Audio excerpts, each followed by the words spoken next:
ሰላም ሰላም ውድና የተወደዳችሁ የሰላም ዩቱብ ተከታታዮቼ በያላችሁበት ቦታ ሰላማችሁ ብዝት ትርፍ በልልኝ።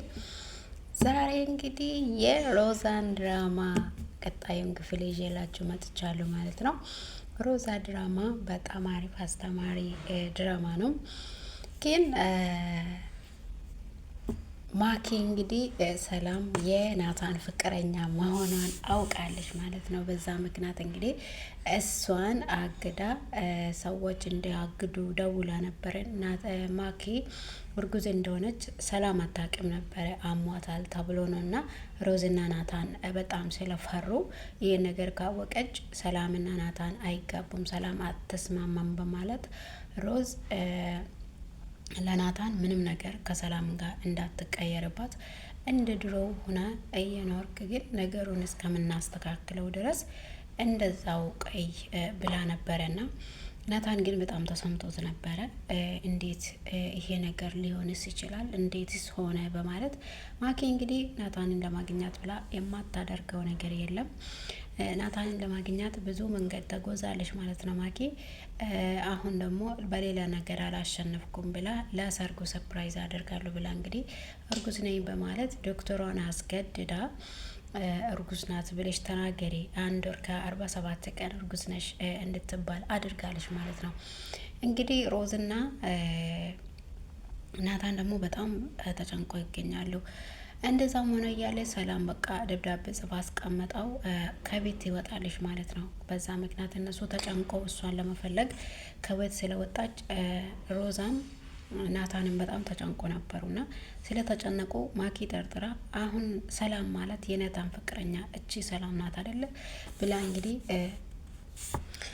እሷ ናት አይደለ ብላ እንግዲህ በጥርጣሬ ደርሳለች ማለት ነው። ማኪ ሰላም እንደሆነች እንደዛ እነሱ ተጨንቆ እሷን መፈለግ ሲቀጥሉ ለካ እሷ ናት እንደ በቤቴ ውስጥ ቁጭ ብላ ህይወትን ስታመሰቃቅል ለነበረችው ሰላም እቺ ናት እንደ በማለት እንግዲህ በጣም በድንጋጤ ነው ያወቀችውና በዛ ምክንያት ደግሞ ሮዝ ደግሞ ልጆችን ከሰዎች ወስዳ ለውጭ ሀገር ከፈረንጅ ጋብራ እንደምትሰራና ልጆችን እንደምትሸጥ የውሸት ወሬ ማለት ነው ለቅዱስ ነግራ ነበረ ማኪ። እንግዲህ ለቅዱስ ደግሞ እውነት ነው ብሎ ልብሱን ጠቅልሎ ከቤት ወጥቷል ማለት ነው። ይሄን ደግሞ ሮዛ እንደ ሼባዎች ሆና ያው በጋቢ ምናምን ለብሳ ወደ ቅዱስ ፍለጋ ስትሄድ ቅዱስን አግኝታለች። ቅዱስን ባገኘች ጊዜ እኔም ልጅ ጠፍቶብኝ ነበረ፣ ልጅ ጠፍታብኝ ነበረ። ስንት አመት ነው? ትንሽ ናት። በቃ እሷ ናት የሸጠችው፣ እሷ ናት የወሰደችው፣ እሷ ናት። እዛ ቤት ልጅ ይሸጣል በማለት አምጥቶ ሲያሳይ እንግዲህ ሮዛ ሮጣ ወደ ቤት ስትመጣ ማኪ ሰላምን የራሷን ልብስ አስለብሳ እያሰቃየች ታገኛታለች ማለት ነው። እንግዲህ ውድና የተወደዳችሁ የዩቱብ ተመልካቾች እንዲሁም ደግሞ ማኪ የናታን ፍቅረኛ ሰላም መሆኑን ካወቀች በኋላ አንድ ልጅ እንዲያግታት እና እንዲያሰቃያት ፈልጋ ነበረ። ግን ማኪ እዛ ሄዳ እንደደረሰችው ሮዛም ናታንም ደርሷሉ ማለት ነው። ናታንና የናታን ጓደኛ ደርሰው ጓደኛ ወደ ውስጥ ሲገባ ሰላም እዛ ታስራ እያለቀሰች ያገኛታል። ከዛና ሮዛም ማኪም እዛ ነበረች፣ ግን ወታ በሌላ በር ወታ ከዛ ሰላም ስትፈታ ውሩጫ ወደ ቤት መታ እንግዲህ ማኪን አንቃ ልትገላት ስትል የሮዛ የናታን እናት ትደርሳለች ማለት ነው። ከውጭ ሀገር ታክማ መታለች ማለት ነው። የናታን እናት ሮዝና ናታን ቤት አልነበሩም። እንግዲህ ሰላም በጣም ነው የደነገጠችው። በነገራችን ላይ ማኪ እንዴት አደርጋለች ብላ ስላልጠበቀችው ማለት ነው። ማኪ እንዴት አደርገኛለች ብላ ማቼም አልጠበቀችም። ግን ያልጠበቀችው ነገር ነው የሆነውና ስለዚህ በዛ በጣም ስለተናደደች መታ አንቃት። አንቺ ከኔ ምንድነው የምትፈልጊው? ከኔ ምንድነው አንቺ ምንድነው የምትፈልጊው? ለምንድነው ማትተውኝ? ለምንድነው ማትለቅኝ? ምንድነው እኔ ያደረኩልሽ? እኔ ምን አደረኩልሽ? አላሳዝንሽም? ከዚህ በፊት ትንሽ ታሳዝኝ ነበር፣ አሁን በኋላ ግን ምንም አላዝንልሽም ብላ እንግዲህ ልተሳቃያት ነበረና በትንሹም ደርሷታሉ። እንግዲህ ማኪ እንግዲህ እርጉዝ እንዳልሆነች ዶክተሯ ለናታን ለመናገር ስትል ዶክተሯን ደግሞ በሰው መግደል ተጠርጥረሻል በማለት ዶክተሯም እንድትታሰር አድርጋለች ማለት ነው። ነገሩን ለናታን ልትናገር ነበረ ዶክተሯ። ማኪ እንዴት አስገድዳት በምን አድርጋ ይሄን ነገር እንድታደርግ እንደተናገረች ልትናገር ነበረ፣ ግን ጊዜ አልሰጣችም ነበረ እና በዛ ምክንያት ያው ዶክተሩም እውነቱን ለናታን ሳትናገር ዶክተሯን ወስደዋሉ ማለት ነው። እንግዲህ ማኪ ናታንን ለማግኘት ብላ የማታደርገው ነገር የለም። በፊት ያው የናታን ፍቅረኛ እቺ ቤት ውስጥ ያለችዋ ሰላም መሆኑን አታውቅም። እናንተ ለምንድን ነው የተጨነቃችሁት? እቺ ሰላም አሁን ለእናንተ ምንድናት? ተራ ለገሽና ሰራተኛ ብላችሁ እንዲህ ናይል መጨነቅ። እሷ ሌላ ስራ ፈልጋ ሄዳለች። ምንድን ነው እንደዚህ የምትሆኑት? ምንድን ነው እንደዚህ የምትጨነቁት? ብላ ስታወራ እንግዲህ ናታን ዝም በይ ይላታል። ከዛ ማኪ ሮዛ ወደ ቤት ከወጥታ ልትፈልጋት ስትል እንግዲህ የናታን ጓደኛ ከደላላው ባይነኝ ጋር ሰላምን አይቶ ለናታን ሲደውል ስልኩ አይሰራም።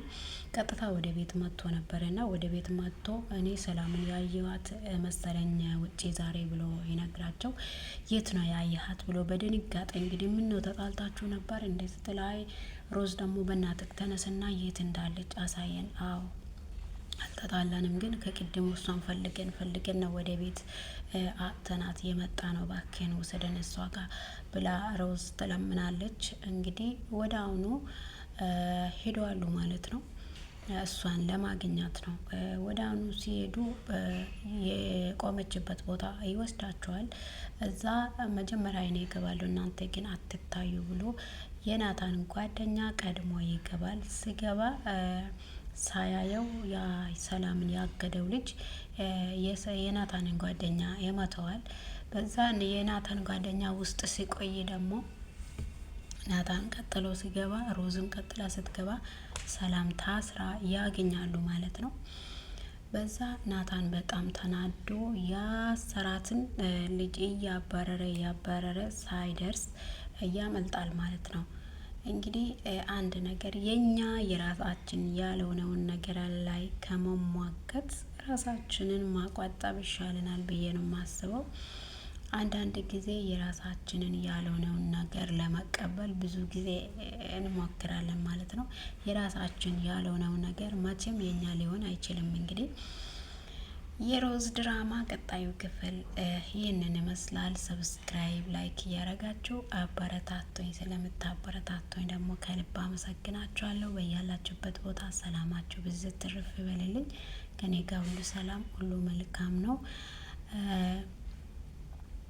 ቪዲዮዬን ከወደዳችሁት ሰብስክራይብ፣ ላይክ እያረጋችሁ አበረታቶኝ። አመሰግናችኋለሁ። መልካም ጊዜ ተመኘውላችሁ።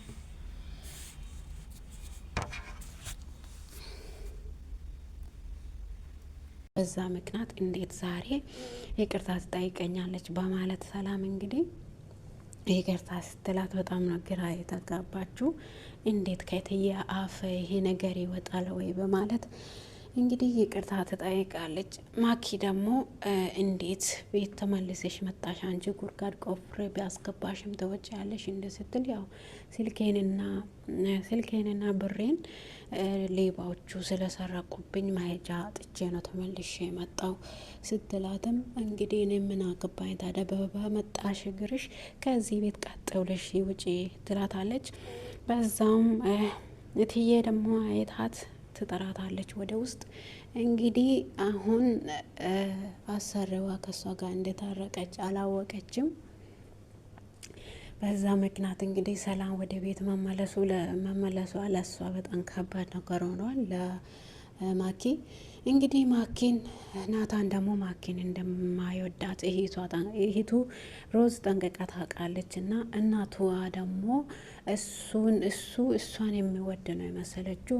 ናታን ማኪን የሚወድ ከሆነ ፍቅራቸውን አከብራለሁ፣ ልጄ አንቺን የሚወድ ከሆነም ፍቅራቸውን አከብራለሁ፣ ግን እኔ በአራት ጣቶቼ ፈርም ያለው ለልጄ ብላ ትላታለች።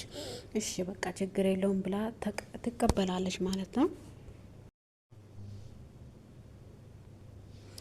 እንግዲህ ሮዝ ሰላም መታለች። ለምንድን ነው ሰላም ማትላት? ሰላም ማለት አለብህ። ሂድና አቅፋት። አንተ በጣም ስለሄደች በጣም ተሰምቶ ቃል ነበር እንዴ? ለምንድን ነው ሰላም ማትላት? ሂድና እቅፋትና ሰላም በላት ስትል እሷ በጣም ንጹህ ሴት ነች። እኔ ለሰላም አልገባም። ሰላም እኔን ለእኔ እኔ ለሰላም አልገባም። አንተ ለምን ንጹህ አልሆንክም? ምን ሆነክ ነው ወንድም? ምን እየተፈጠረ ነው? ተረጋግታ አውራኝ ስትል እንግዲህ ያው ማኪ እንዳሳሳተችው ናታን ለሮዝ ተናግሯል። ሮዝም ያው ናታንን ማኪን እንደማትወድ እናውቃለን። እና እናቷ ብቻ ናት ማኪንን የምትወደውና ናታን አግብቷት እንደሚኖር የምትፈልገው። እንግዲህ ሰላም ወደ ቤት መመለሷ ለማኪ በጣም ጭንቆሏል። እናትየው ደግሞ በጣም ደስ ብሏታል። ልጅሽ ይህን በማድረግሽ ከዚህ በኋላ እንደማይታዘዝልሽ እና አይምሮ እንደሌለ ሰው እንደሚሆን ይህን ታውቂያለሽ አይደለም?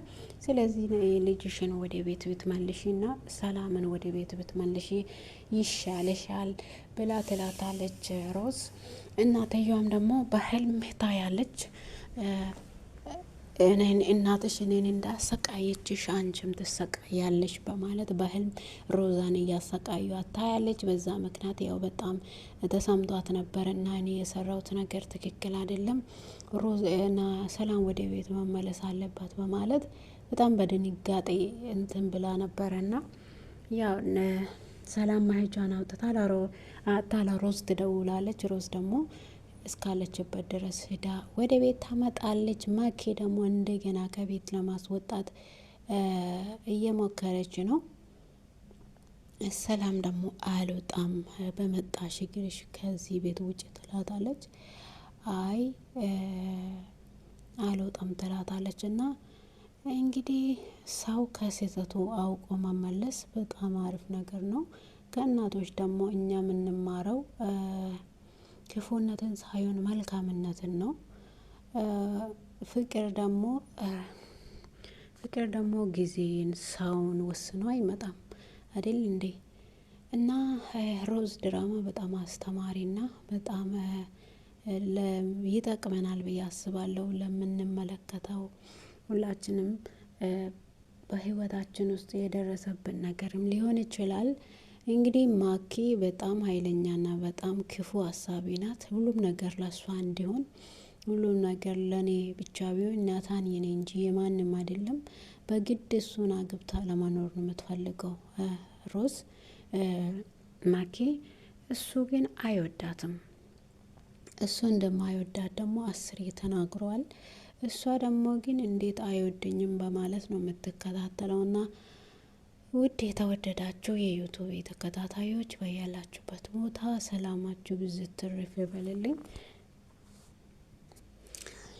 እና ለማኪ ሽምግልና ይላኪና እናንተ ትጋባላችሁ ሲል አይ የማማ የሆን ነገር ነው የኔ ፍቅር፣ ምንም ነገር እንዳታውሪ ይላታል።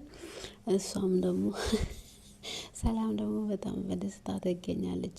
ምክንያቱም ናታን ግን ብዙም ደስተኛ አይደለም። ምክንያቱም ለሰላም ኖሮ ሰላምን እያፈቀራት ኖሮ ዛሬ ላይ መሳሳቱ በጣም ከብዶታልና እሱ ምንም ነገር ማለት አልቻለም። ምክንያቱም ያው እሱ ለሰላም ብቻ ነው ቦታ የምሰጠው። ማኪ አይፈልጋትም፣ አይወዳትም። እሷ ግን በግድ ከሱ ጋር ለመኖር ትፈልጋለች። እና ቪዲዮ ከተመቻችሁ ሰብስክራይብ፣ ላይክ ያረጋችሁ አበረታቱኝ። ስለምታበረታቱኝ አመሰግናችኋለሁ። መልካም ጊዜ